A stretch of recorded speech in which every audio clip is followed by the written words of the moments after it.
قبا میں قیام کے دوران آپ صلی اللہ علیہ وسلم نے مسجد قبا کی بنیاد رکھی۔ مسجد قبا بعد از نبوت پہلی مسجد تھی جس کی بنیاد تقویٰ پر رکھی گئی۔ مسجد قبا کا ذکر قرآن پاک میں بھی آیا ہے۔ وہ مسجد جس کی بنیاد پہلے ہی دن تقویٰ پر رکھی گئی ہے، وہ اس بات کی زیادہ مستحق ہے کہ آپ اس میں قیام کرو۔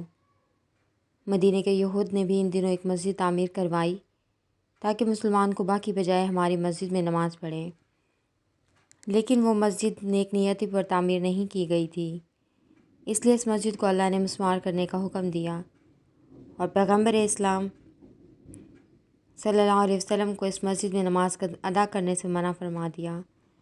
وہ مسجد مسجد ضرار ہے جس کا آج کہیں نام و نشان بھی باقی نہیں ہے۔ قبا پہنچنے کے تیسرے دن آپ صلی اللہ علیہ وسلم نے اس جگہ ایک مسجد تعمیر کرنے کا فیصلہ کیا۔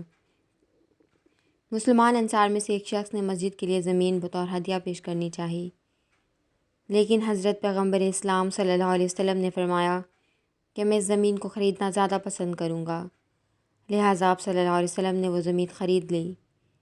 وہ مسلمان جو مکہ سے مدینہ ہجرت کر کے آئے تھے وہ مہاجرین کہلائے، اور جو مدینہ کے مقامی مسلمان باشندے تھے انصار کے نام سے مشہور ہوئے۔ مہاجرین اور انصار سب نے مسجد قبا کی تعمیر میں برابر حصہ لیا۔ حضرت ابو بکر رضی اللہ تعالیٰ عنہ، حضرت عمر رضی اللہ تعالیٰ عنہ، حضرت علی، حضرت عثمان، حضرت صہیب رومی رضی اللہ تعالیٰ عنہ جیسے نامی گرامی صحابہ نے مسجد کی تعمیر میں حصہ لیا۔